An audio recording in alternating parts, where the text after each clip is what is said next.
Hello dear students, Gokul Hindi அகாடமியில் Hindi basic பார்த்துக்கிட்டு இருக்கோம். அதில் 35 வந்திருக்கோம். Two letter words in Hindi, அது 2 எழுத்து சொற்கள் அதுக்கு வந்திருக்கோம். ஹிந்தி மே 2 அக்ஷரோं वाले शब्द, ஹிந்தியில் 2 எழுத்து சொற்கள் அதான் பார்த்துக்கிட்டு இருக்கோம். அதோடைய கண்டினியூவேஷன் தான் இது. நல், நல்னா டேப்பு, कान तन्नी कान. यह पीने का नल है. यह पीने का नल है. This is the drinking tap, अदावदु ड्रिंकिंग वाटर टैप. टैप्ना तन्नी कान, குடிக்கிற தண்ணி. இது குடிக்கிற தண்ணி கான் அப்படின்னு சொல்கிறாங்க, அவ்வளோதான், வேறு ஒன்றும் இல்லை. நல்னா வந்து டேப்பு, டேப்புக்கான ஒரு யூஸ் சென்டென்ஸ் தான் இது. நெக்ஸ்ட் வேர்டு சத்து. இதில் எந்த மாத்திராவும் இல்லை. நல் இதுலேயும் எந்த மாத்திராவும் இல்லை. சத்து. சத்துனா ரூஃப், மேற்கூரை. சத்து. பர். ஏக். கௌவா. बैठ. रहा है. छत पर एक कौवा बैठ रहा है. कौवा அப்படின்னா காகம், ஏக்குனா ஒரு காகம், பைட்டுனா உட்கார்ந்துருக்கிறது, உட்டோன்னா எழுந்திருக்கிறது, பைட்டோன்னா உட்கார்றது, ரஹான்றது உட்கார்ந்து கொண்டிருக்கிறது. அப்படி இந்த கொண்டு அப்படின்ற டென்ஸுக்கு தான், அதாவது ப்ரெசன்ட் கண்டினியூஸ், அதுக்கு வரும் இல்லையா ஐஎன்ஜி ஃபார்ம், அதுக்கு தான் இந்த ரஹான்றது போடணும். சத்துன்றது roof. A crow is sitting on the roof அப்படின்னு எடுத்துக்கணும். நெக்ஸ்ட் வேர்டு பார்க்கலாமா? தன் அப்படின்னா செல்வம், வெல்த்னு எடுத்துக்கணும். தன்வான் அப்படின்னா செல்வந்தர் அப்படின்னு எடுத்துக்கணும். கரீப்னா புவர் அப்படின்னு எடுத்துக்கணும். தன்னா செல்வம், வெல்த்து, பணம், எது வேணால் வச்சுக்கலாம்.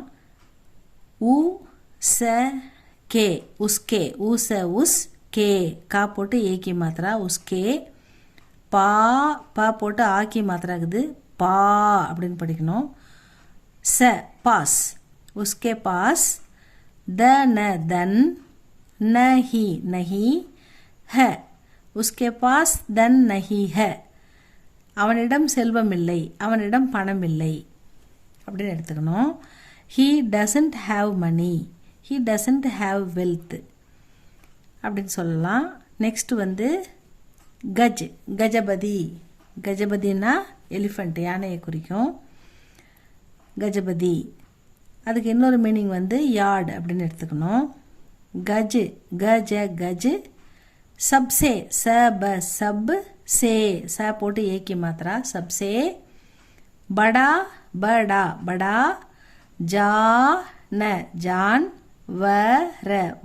जानवर है. गज सबसे बड़ा जानवर है. Elephant is the largest animal. கஜ்னா நம்ம எலிஃபெண்ட்டுன்னு எடுத்துக்கலாம். யார்டு அப்படின்னா முற்றம், நம்ம வீட்டில் முற்றம் இருக்குது இல்லை, முற்றம், அது வந்து அதையும் வந்து யார்டு கஜ்ன்னு எடுத்துக்கலாம். கஜ்னா எலிஃபெண்ட், இன்னொரு மீனிங் யார்டு. பெரும்பாலும் கஜ் இதான் கஜபதி அப்படின்னு யூஸ் பண்ணுவாங்க. அடுத்தது நப்னா வானம், ஸ்கை. நப். ஏக் விமான்.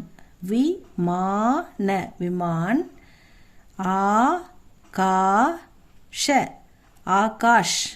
கடைசியில் எந்த எழுத்து இருந்தாலும் அதுக்கு மாத்திரா எதுவுமே இல்லைன்னா அது இக்கு, இத்து, இப்பு, இம்முன்னு படிக்கணும். அதனால தான் வந்து ஷாக்கு எந்த மாத்திராவும் இல்லை, அதனால் இஷ் அப்படின்னு முடியுது.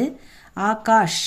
இங்கே விமானுக்கும் நாவுக்கு எந்த மாத்திராவும் இல்லை, அதனால் அப்படின்றத விமான் அப்படின்னு படிக்கணும். எந்த மாத்திராவும் இல்லைன்னா காவுக்கும் எந்த மாத்திராவும் இல்லை, அதனால தான் ஏக் அப்படின்னு சொல்கிறோம். ஏக் விமான். ஆகாஷ். உடு रहा है. एक विमान आकाश में उड़ रहा है. ஒரு விமானம் ஆகாயத்தில் பறந்து கொண்டிருக்கிறது. a plane is flying in the sky. இதில் வந்து ரஹான்றது ஐஎன்ஜி ஃபார்முக்காக வருது. நெக்ஸ்ட் வந்து ஹல், ஹல்னா பிளாஃப், நிலத்தை உழறது, உழக்கூடிய அந்த கருவிக்கு பேர் பிளாஃப்னு சொல்லுவோம். கலப்பை, நிலத்தை உழ இல்லையா, அதுதான் வந்து பிளாஃப். கிசான்னா ஃபார்மர், விவசாயி. ஹல், லேக்கர், விவசாயி கலப்பையை எடுத்துக்கொண்டு. கேத்து நிலத்தின், பர் நிலத்தின் மீது. சென்றார், கயா சென்றார். அதாவது ஏன்னா இது வந்து பாஸ்ட் டென்ஸ். ஜாத்தாகனா ப்ரெசன்ட் டென்ஸு, ஜாயேகா அப்படின்னா ஃப்யூச்சர் டென்ஸு, கயா அப்படின்னா பாஸ்ட் டென்ஸ், இறந்த காலம், அதை குறிக்கும். கிசான் ஹல் லேக்கர் கேத் பர் கயா. த ஃபார்மர் வெண்ட், இந்த கோன்ற ப்ரெசண்ட்டுக்கு பதிலாக நம்ம இங்கிலீஷில் பாஸ்ட் டென்ஸுக்கு வெண்ட் போட்டிருக்கோம்ல. The farmer went to the field with a plough. கலப்பை எடுத்துக்கொண்டு நிலத்திற்கு போனார். அடுத்தது பஸ் அப்படின்னா 2 மீனிங் இருக்குது ஹிந்தியில். பஸ்ஸுக்கு 2 மீனிங் இருக்குது. ஒன்று வந்து நம்ம பயணம் செய்கிற பஸ்ஸு, இன்னொன்று வந்து போதும், எனஃப் அப்படின்னு சொல்லிட்டு. பஸ் அப்படின்னா போதும் அப்படின்வாங்க. போதும் எனக்கு எனஃப் அப்படின்னு சொல்கிறதுக்கு எடுத்துக்கலாம். 2 மீனிங்கில் எடுத்துக்கலாம். ஹம், ஆஜ்னா டுடே, இன்னைக்கு. பஸ்ஸின் மூலமாக, பஸ்ஸில் அப்படின்னு அர்த்தம். பஸ்ஸில். காவ்னா கிராமத்துக்கு. ஏங்கேனா போவோம், இனிமேல் தான் போக போகிறோம், அதனால் ஃப்யூச்சர் டென்ஸ். அதனால் ஏங்கே வந்து அது ஃப்யூச்சர் டென்ஸ், எதிர்காலத்தை குறிக்கும். ஹம் ஆஜ், நாங்கள் இன்னைக்கு பஸ்ஸே காவ் ஜாயேங்கே, பஸ்ஸில் வில்லேஜுக்கு போவோம் அப்படின்னு சொல்கிறாங்க. we will go to the village by bus today. 2 letter words கொஞ்சம் பார்த்துருக்கோம் ஸ்டூடெண்ட்ஸ். இது கண்டினியூ பண்ணுங்கள். அப்படியே ரீடிங்கும் கொஞ்சம் படிக்க கற்றுக்குங்க. சின்ன குழந்தைங்க அழகாக எழுத்துக்கூட்டி படிக்கணும், அப்போ தான் நம்ம எக்ஸாமுக்கு நல்லா படிக்க முடியும். அதே சமயம் மீனிங்கும் தெரியணும், அதுக்காக வேண்டி தான் இதை போட்டுக்கிட்டுருக்கோம். இதை ஃபாலோ பண்ணுங்கள் குழந்தைங்களே, உங்களுக்கு ஈஸியாக ஹிந்தி படிக்க முடியும், புரிஞ்சிக்கவும் முடியும். இது உங்களுக்கு பிடிச்சிருந்தால் லைக் பண்ணுங்கள், சப்ஸ்கிரைப் பண்ணுங்கள் ஸ்டூடெண்ட்ஸ். தேங்க்யூ ஃபார் வாட்சிங்.